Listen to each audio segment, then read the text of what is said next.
Hay descubrimientos que confirman lo que la ciencia ha estado construyendo durante décadas, que leguen como conclusions satisfactorias a largas investigations, que permiten a los investigadores asentar y decir esto es lo que esperábamos, así es como ve la historia.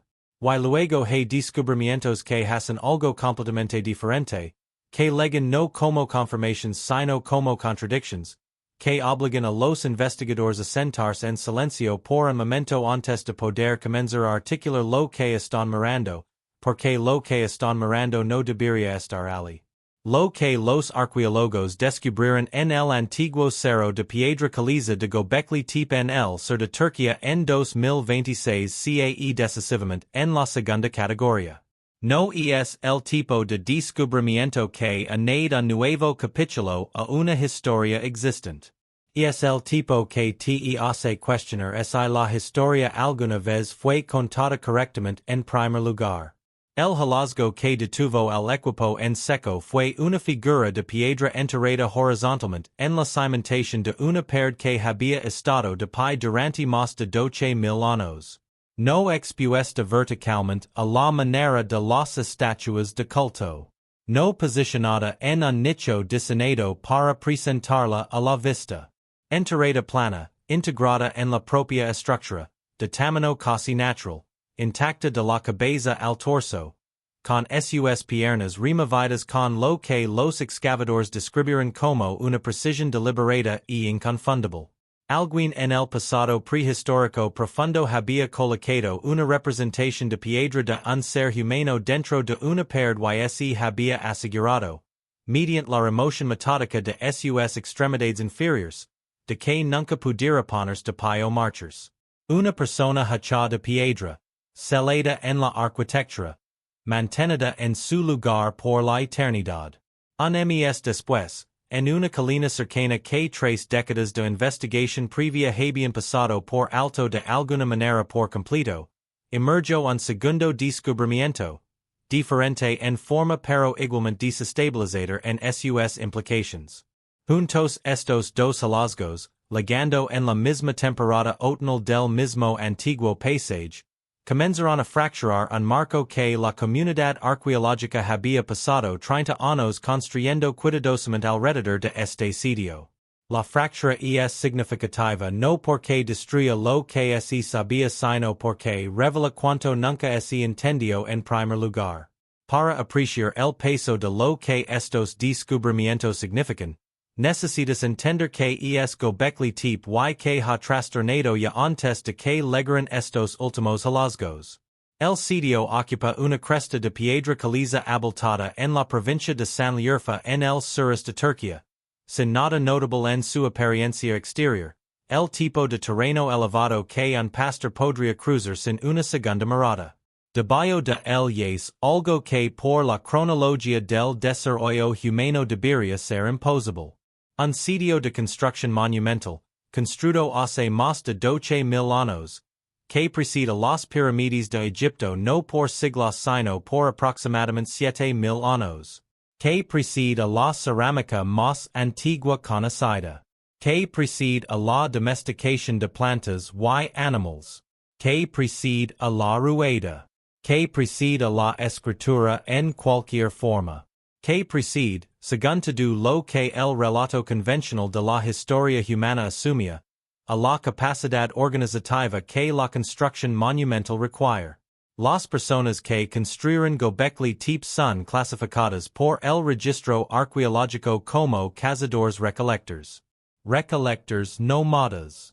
Personas que se movían por el paisaje siguiendo la caza y cosechando plantas silvestres, que no habían hecho la transición a la agricultura que el modelo tradicional de la civilización considera el requisito previo para todo lo que vino después.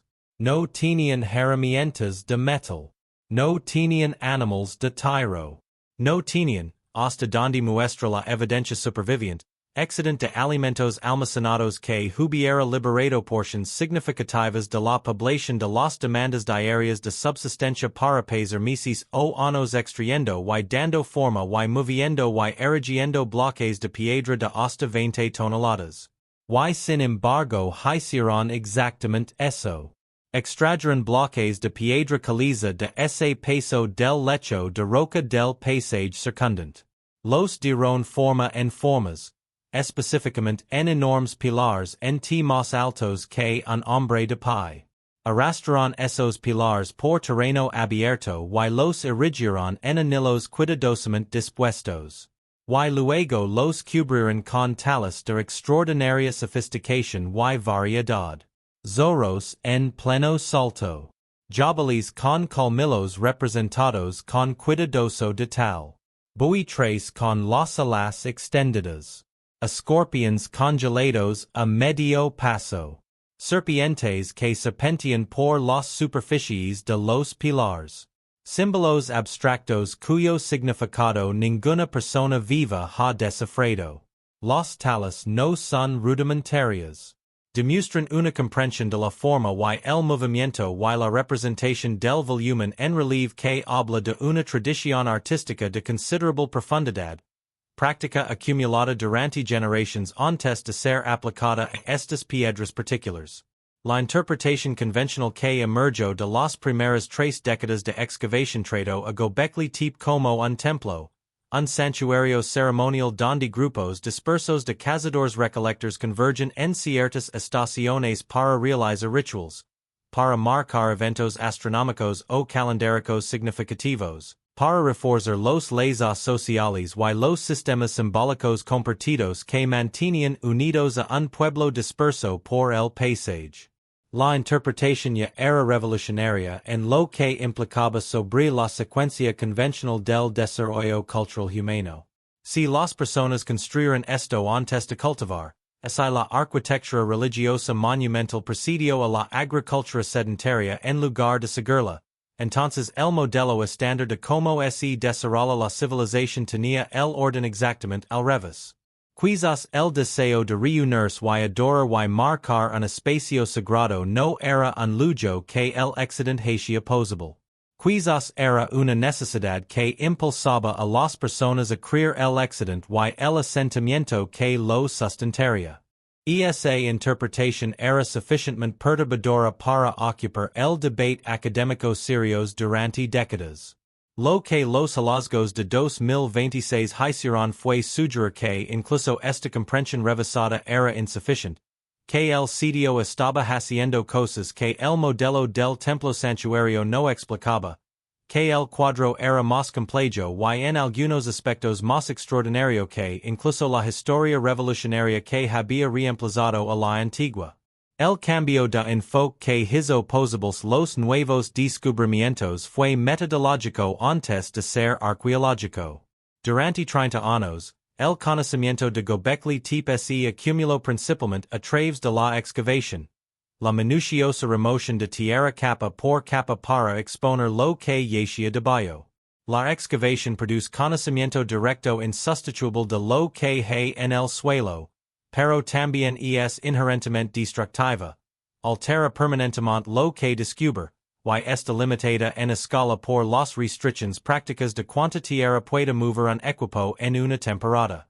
Menos del 10% del sitio había sido excavado cuando el equipo tomó la decisión de expandir radicalmente el alcance de la investigación sin expandir la excavación misma. Despejaron la vegetación de la pendiente y desplegaron una serie de instrumentos de teledetección en toda la colina y el paisage circundante simultáneamente. Radar de penetración de suelo que envía pulsos electromagnéticos al suelo y mapea los reflejos de los cambios de densidad subsuperficiales. Escaneo láser aéreo que construye modelos tridimensionales precisos de la topografía del suelo. Encuesta magnética de alta resolución que detecta variaciones en las propiedades magnéticas de los materiales enterados. Desplegados juntos en todo el sitio por primera vez, estos instrumentos podían producir mapas detallados de lo que yacía bajo la superficie sin perturbar un grano de suelo. Estaban escuchando la colina en lugar de cortarla. Lo que la colina respondió no era la historia de un único recinto sagrado que se encontrara solo.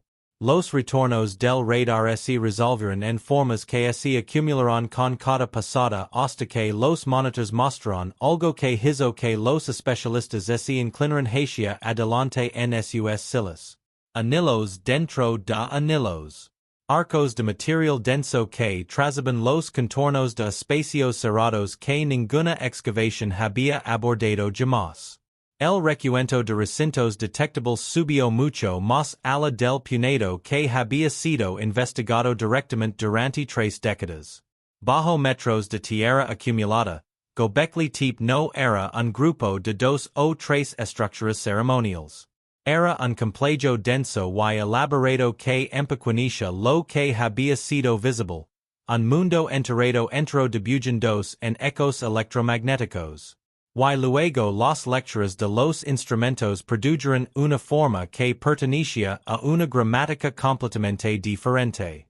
No un círculo, un rectángulo, esquinas nítidas, paredes rectas. Una geometría que los círculos y curvas de los recintos conocidos no habían dado ninguna indicación de que estuviera presente en el sitio. Las estructuras rectangulares en el registro arqueológico de este periodo llevan implicaciones diferentes a los circulares. Los espacios circulares son espacios de reunión, recintos comunales donde las personas se orientan hacia un centro compartido. Los espacios rectangulares son habitaciones, divisions del espacio por función, el vocabulario arquitectónico de personas que no solo se reúnen sino que se cuidan, que organizan su entorno de vida en zonas para propósitos específicos, que necesitan un lugar para dormir y un lugar separado para almacenar alimentos y un lugar separado para trabajar. Los edificios rectangulares sugieren que las personas en Göbekli Tepe no solo visitaban. Algunas de ellas podrían haber estado viviendo allí. Esa posibilidad reestructura todo lo que sigue de ella, porque la habitación permanente implica un tipo completamente diferente de organización social que la reunión ceremonial periódica. Una comunidad que vive en algún lugar continuamente necesita almacenamiento de alimentos. Necesita dividir el trabajo. Algunas personas cocinan mientras otras construyen. Algunas personas gestionan los suministros mientras otras extraen piedra. Algunas personas toman decisiones sobre dónde va la próxima estructura mientras otras implementan esas decisiones. Necesita planificación que se extienda a través de temporadas y años en lugar de solo la intensidad comprimida de un evento de reunión. La escala de organización requerida es fundamentalmente diferente, y fundamentalmente en conflicto con el modelo de bandas de cazadores recolectores pequeños, móviles y levemente organizadas que el relato tradicional de este periodo presenta. La teledetección se extendió más allá de la propia colina al paisaje más amplio de Anatolia Meridional, y lo que encontró allí desmanteló el último supuesto comodo de todos, el supuesto que había hecho a Göbekli Tepe comprensible incluso en su forma revolucionaria. Durante 3 décadas el sitio había sido imaginativamente enmarcado como una anomalía singular, un logro único y imposible por un grupo particular de personas en un lugar particular. Podías aceptarlo como una excepción sin revisar la regla general, una maravilla precisamente porque estaba solo. Lo que reveló la encuesta ampliada fue que no estaba solo. Las colinas cercanas levaban sus propios pilares sus propios recintos talados, sus propios arreglos arquitectónicos que hablaban el mismo lenguaje visual. Sitios con nombres que han ido emergiendo en la literatura arqueológica durante la última década, cada uno otro punto en lo que comenzaba a parecer inconfundiblemente una red, una constelación de sitios relacionados esparcidos por un paisaje, construidos por personas que comparten símbolos y técnicas y algún hilo invisible de significado a través de los kilómetros y años que los separaban. Una red de este tipo exige comunicación. Require que los grupos separados por distancia mantuvieran contacto, compartieran conocimiento, acordran el mismo vocabulario simbólico y se adhirieron a las mismas conventions sobre como se desplegaba ese vocabulario. Este no es el comportamiento de bandas aisladas de recolectores que por casualidad legaron a ideas similares de forma independiente. Este es el comportamiento de una cultura, de personas que se entendían a sí mismas como pertenecientes a algo más grande que su grupo inmediato, que mantenían identidad y conexión a través de un paisaje mediante símbolos compartidos talados en la gramática compartida de la piedra compartida. La palabra civilización está cargada de implicaciones que los investigadores usan con cuidado, pero lo que la red revela es como mínimo una protocivilización, algo que alcanzaba hacia esa condición miles de años antes de que el concepto se supusiera que tuviera alguna aplicación en la historia humana.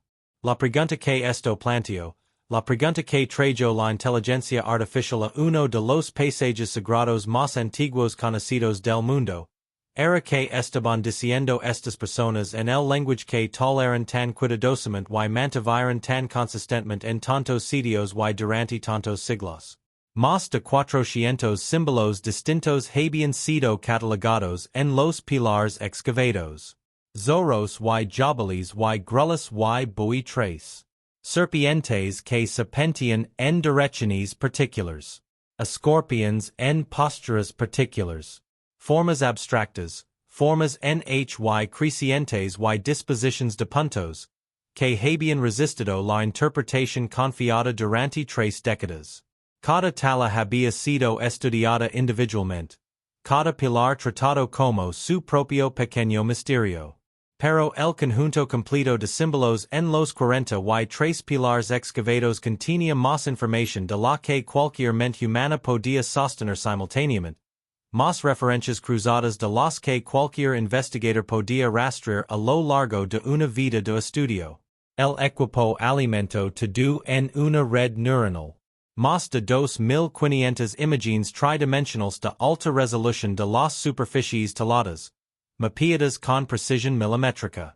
Cada símbolo etiquetado por identidad, posición en el pilar y la compañía que mantenía junto a otros símbolos.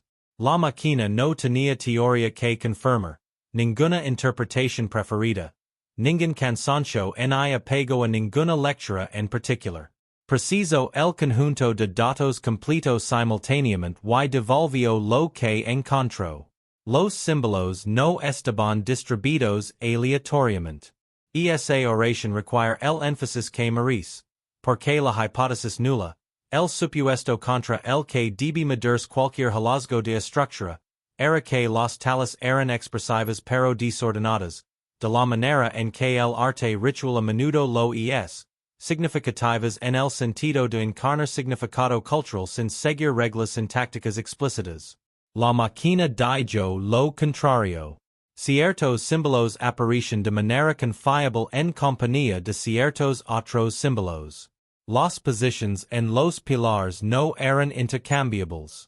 Disposiciones específicas de múltiples símbolos aparecen dentro de recintos específicos y no en otros, como si cada espacio circular tuviera su propio tema, su propio dominio de referencia, su propio capítulo en lo que sí que el sitio completo fuera diseñado para expresar. Cuando un símbolo mantiene compañía consistente, cuando la posición tiene peso, cuando ciertas combinaciones están permitidas en un contexto y ausencia en otro, estás mirando la huella digital de un sistema de reglas. Las reglas son la base estructural del lenguaje.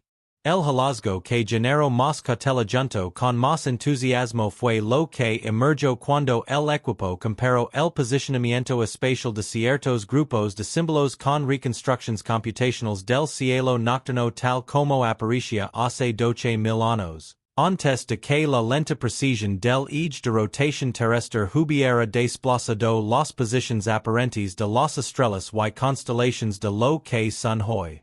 Ciertos arreglos reportaron correlaciones de alineación superiores al 80% con configuraciones estelares específicas. Ese número exige atención y escepticismo en exactamente igual medida. El 80% no es una semejanza vaga. Es un acuerdo estadístico estrecho.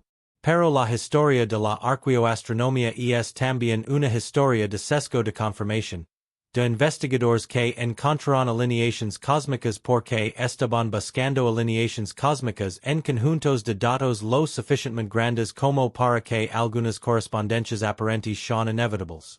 El hallazgo es una pista seria y emocionante que require pruebas independientes rigurosas antes de convertirse en un hecho establecido.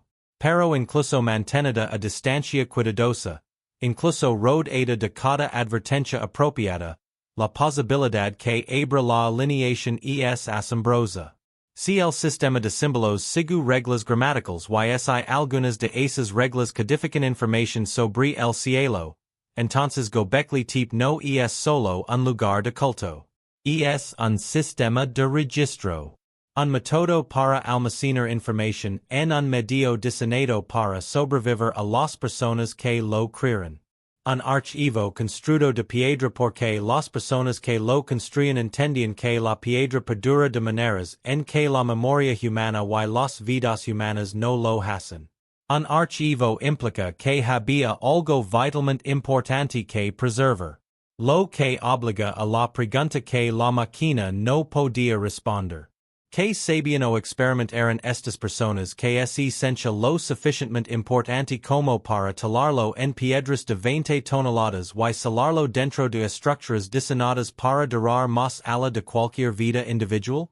La respuesta que los propios pilares talados parecen ofrecer comienza con el mundo en el que vivían estas personas.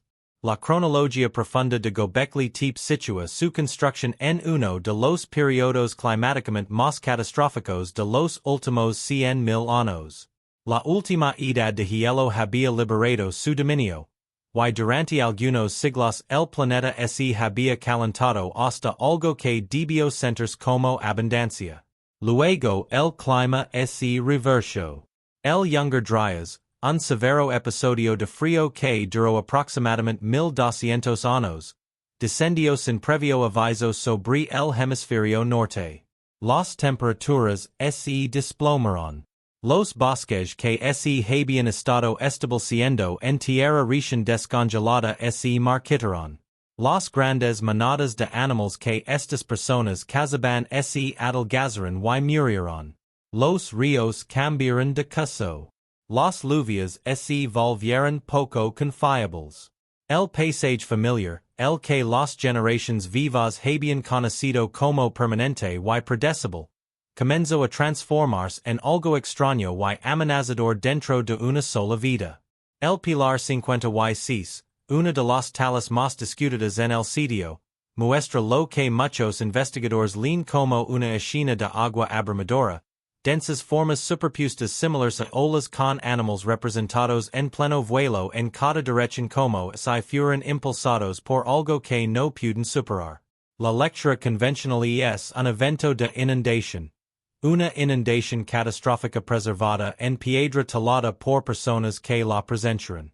Otro pilar leva un símbolo aislado, posicionado con la deliberación de algo que leva un peso excepcional, que algunos investigadores han interpretado como un grito dirigido hacia arriba hacia cualquier fuerza que los constructores creyeron que gobernaba el mundo a su alrededor.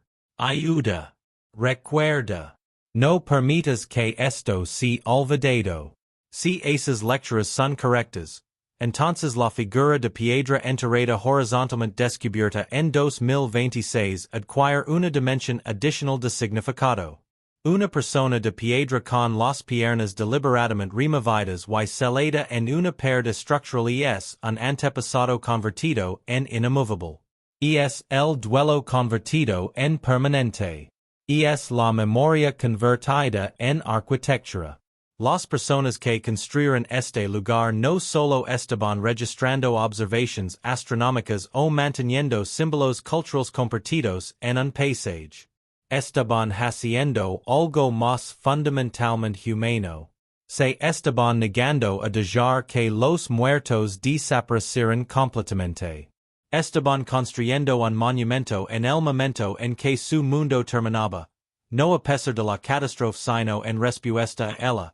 porque alguna parte de ellos entendía que la supervivencia del conocimiento require tanto esfuerzo deliberado como la supervivencia de las personas.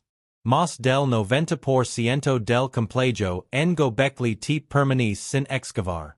Todo lo que ha trastornado nuestra comprensión del pasado humano profundo. Todo lo que ha invertido la secuencia del desarrollo de la civilización y ha revelado una red de sitios en un paisaje y ha demostrado comunicación simbólica barata en reglas y ahora ha descubierto a un antepasado celado para siempre en una pair de cimentación. Todo proviene de menos de una décima parte de lo que hay allí. El resto espera en la oscuridad bajo 12,000 años de tierra acumulada. Paciente de la manera en que la piedra es paciente, que es decker indefinidamente. Lo que hay en el 90% restante no puede predecirse a partir de lo que el 10% ya ha mostrado, excepto en el sentido más amplio de que lo que ya se ha encontrado ha superado repetidamente lo que cualquiera predijo que estaría allí. La teledetección sugiere más recintos, más estructuras, más complejidad de lo que la superficie visible nunca indicó. Lo que hay en esos recintos y lo que revelaron sobre las personas que los construyeron y lo que estaban haciendo y lo que estaban tratando de preservar es una pregunta que ninguna evidencia actualmente disponible puede responder. Solo puede responderse volviendo a la colina con herramientas y paciencia y la disposición de ser sorprendido por lo que la tierra devuelve. La historia de Göbekli Tepe no ha terminado. Lo que reveló 2026 no.